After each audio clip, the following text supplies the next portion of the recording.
In today's video, we are going to show you how to track time in Hubstaff.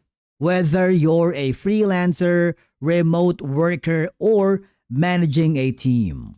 Let's begin. On your desktop, I want you to open your Hubstaff and click on the project you want to track time for. Make sure the correct task or project is selected before starting. Now, I want you to click the Start Timer button, or if you want, you can go to the three dots icon here, click the Start Working. But in my case, I'm going to make it exciting by creating a to-do instead. I'm gonna rename it as this one and click the Done button.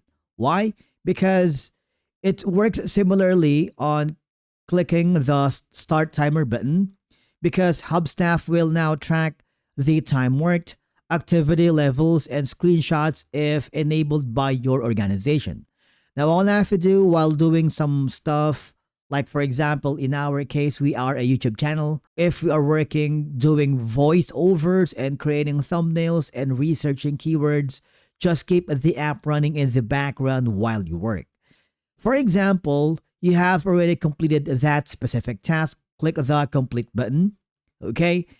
Now, I want you to quickly switch to your Hubstaff dashboard account on the web version.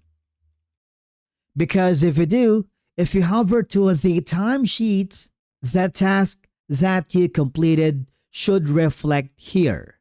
And of course, if you are the manager or client, you have the ability to approve that specific task that was completed or deny it, since the idea is you can review your time entries here. And basically, that's how you track time in Hubstaff quickly and correctly.